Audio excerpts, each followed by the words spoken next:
گرانے والے کو اٹھانا سیکھو، ذلیل کرنے والے کو عزت دینا سیکھو، برا چاہنے والے کا اچھا چاہنا سیکھو، دھکے دینے والے کو سہارا دینا سیکھو۔ ایک دفعہ کرو تو صحیح، جیسے آج یوسف کا نام گونج رہا ہے، آنے والی تاریخ میں تمہارا نام گونجے گا۔ تھوڑا سا وہ قصہ سنا تھا، کب نکالا یوسف علیہ السلام کو دھوکہ دے کر، فراڈ کر کے، چھوٹے سے بچے 8-9 سال 10 سال عمر، اور جو ہی باہر نکلے تو مارنا شروع کیا۔ ہائے ہائے ہائے ہائے ہائے، جب کبھی خیال آتا ہے دل پھٹتا ہے کہ ہائے، معصوم پھول جیسا، کائنات کے حسین ترین، ایسا حسین کوئی نہیں پیدا ہوا۔ ایک اور اضافہ بھی سنا دو، مردوں میں یوسف جیسا اللہ نے کوئی نہیں پیدا کیا، اور عورتوں میں حوا جیسا اللہ نے کوئی نہیں پیدا کیا۔ حوا سب سے حسین تھی۔ ماں جی ابا جی پتہ ہے 130 فٹ کا تھا، 130 فٹ۔ اماں جی بھی 130، ابا جی بھی ایسا سی گھس کے 5 فٹ دے ہو، اور ابھی قیامت کے قریب اور تھوڑے ہوں۔ پھر جب جنت میں جاؤ گے تو اللہ پھر دوبارہ 130 فٹ کا قد عطا فرمائے گا۔ مرد بھی عورت بھی 130 فٹ کی جوانی دے گا۔ کیا مارا ہے بھائی کو، اور جب کنویں میں پھینکنے لگے تو یوں ہاتھ پڑ گئے منڈیر پر یوسف علیہ السلام کے، تو انہیں ایسے وہ تلوار کا قبضہ یہاں مارا، زور سے مارا، اور تڑپ کے ہاتھ چھوڑے اور گرے۔ جبریل نے سنبھل نیچے اتر کے سنبھالا، اٹھایا، پھر باہر نکلے، پھر فروخت ہوئے۔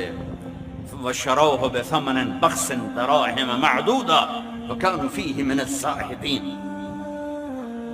ایسا چپ ہوئے کہ بتایا ہی نہیں کہ یہ میرے بھائی ہیں، میرے اوپر ظلم کر رہے ہیں۔ چپ، منڈی میں بکے، مصر کی زلیخا کے گھر پہنچے، جوان ہوئے، بہت بڑا امتحان آیا، پار نکلے۔ بتا کہ پھر کیا کیا زلیخا نے؟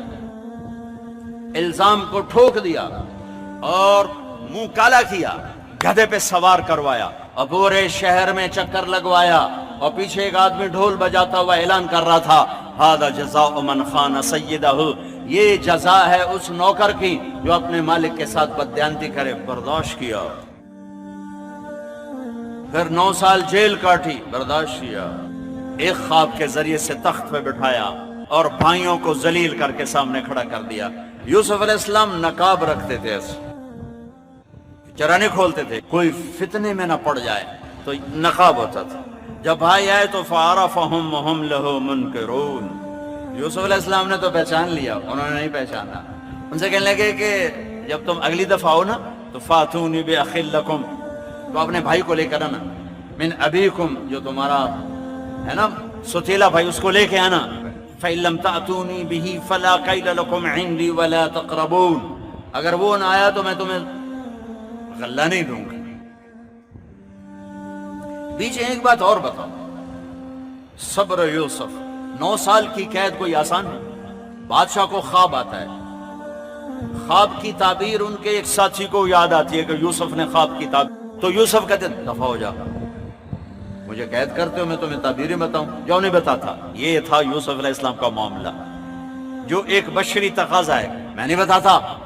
یوسف علیہ السلام نے صرف تعبیر نہیں دی، تعبیر بھی، تدبیر بھی، تبشیر بھی، عبر ودبر وبشر، سبحان اللہ۔ دشمن کو بتا رہے ہیں دیکھو بھائی یہ خواب بڑا اچھا خواب ہے، یہ اس کی تعبیر ہے، 7 سال زراعت کر لو، پھر 7 سال قحط آئے گا، پھر 7 سال کے بعد دوبارہ بارش ہوگی، پھر غلہ ہوگا، یہ سب کچھ دشمن کو بتایا۔ پھر بادشاہ نے کہا اسے لے کر آؤ، وزارت مل گئی، بھائی آگے گئے یوسف علیہ السلام سے کہنے لگے اب تو غلہ ختم نہیں مل سکتا، بنیامین کو بھیجو۔ وہ آئے، ان کو اللہ کہا میں تیرا بھائی ہوں، تجھے پتہ ہے ایک میں یوسف ہوں، انہوں نے پہچان لیا، جاتے ہوئے ان کو روک لیا۔ پھر بھائی گئے، ان ابنک سرق، تیرے بیٹے نے چوری کر لی۔ ایسے سخت دل تھے، یہ نہیں کہنے لگے ان اخانا سرق، ہمارے بھائی نے چوری، کہنے تیرے بیٹے نے چوری کی، ایسے سخت دل تھے۔ تو یوسف علیہ السلام نے کو یعقوب علیہ السلام نے خط لکھا، چونکہ دونوں باپ بیٹا نبی ہیں، اجازت نہیں یوسف کو اپنا آپ بتانے کی کہ اے مصر کے گورنر ہم نبیوں کے اولاد ہیں، ہم چوری نہیں کیا کرتے۔ میرے دادا کو آگ میں جلایا گیا، میرے باپ کو چھری کے نیچے سے نکالا گیا، اسماعیل علیہ السلام چاچے کو تائے کو باپ بتایا، اور میرے بیٹے کو مجھ سے جدا ہوئے 40 سال ہو گئے، میں رو رو اندھا ہو گیا، تیری مہربانی میرا بیٹا واپس کر۔ جب یوسف علیہ السلام نے خط پڑھا تو بہت روئے اللہ کی بارگاہ، اور اللہ سے اجازت چاہی کہ یا اللہ اب مجھے اجازت دے دے، میں اپنے آپ کو ظاہر کر دوں۔ تو اللہ کا کرتا۔ تو اب بھائی آئے 40 سال کا ظلم و ستم سامنے رکھنا، اور آگے جو اب یوسف علیہ السلام نے بولا ہے وہ میں تمہیں بتانے لگا ہوں۔ 40 سال کا ظلم و ستم سہا بھائیوں کی وجہ سے۔ اب بھائی سامنے آئے تو ایسے یوں نقاب اٹھایا اور ایک جملہ بولا، میں قربان جاؤں، هل علمتم ما فعلتم بیوسف واخیہ اذ انتم جاہلون۔ پہلے میں وہ سناؤں جو یہاں کہنا چاہیے تھا یوسف علیہ السلام کو، جو کہنا چاہیے تھا یہاں۔ 40 سال کی زیادتیاں سامنے ہیں، اب یوسف علیہ السلام کو یوں کہنا چاہیے تھا، قد علمتم ما ظلمتم بیوسف واخیہ اذ انتم عامدون۔ یہ جملہ بنتا ہے کہ آ گئے ہو نا میرے پاس ذلیل ہو کر، تمہیں پتا ہے نا تم نے میرے اوپر میرے بھائی پہ کیا کیا ظلم ڈھائے، یہ جملہ بنتا ہے یہاں۔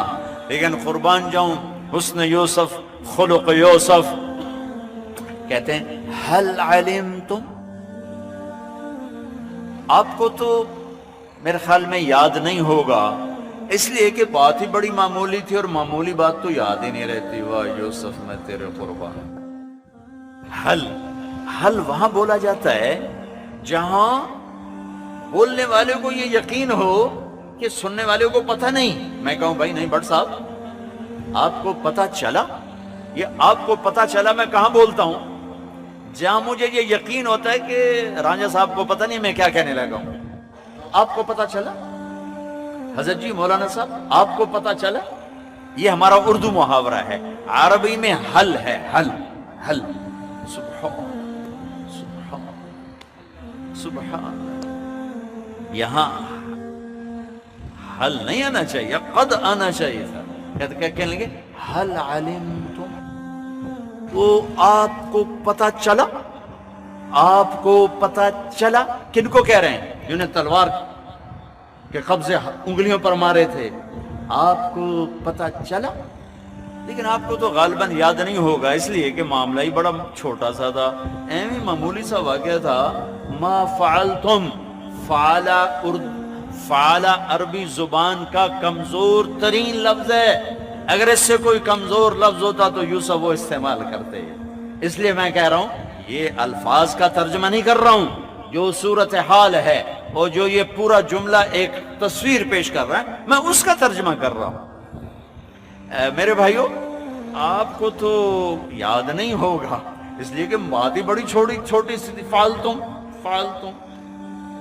وہ جو تھوڑا بہت یوسف اور اس کے بھائی سے نادانی میں اذن تم جاہلون، جان بوجھ کے نہیں کیا تھا آپ نے، وہ ایویں ہی ہو گیا تھا، اور یہ ایویں ٹکر لگ گئی، میرا بریک تو بڑی ماری پر ٹکر لگ گئی، کہا وہ تمہارا ارادہ نہیں تھا، وہ ایویں ہی تم سے ہو گیا۔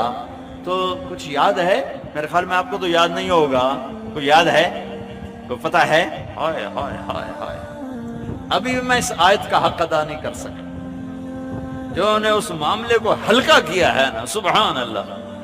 1 تولہ دودھ میں 1 من پانی ڈال دیا، 1 تولے دودھ میں، کچیلے سے بناتے ہیں نا، 1 تولہ دودھ میں 1 من پانی ڈال دیا ہے، پھر بھی میں کہتا ہوں میں اس آیت کا پورا مفہوم نہیں سنا سکا۔ میں قربان جاؤں اپنے اللہ کی تعبیر پر، یوسف کے کردار پر، اس کی حسن کلام پر۔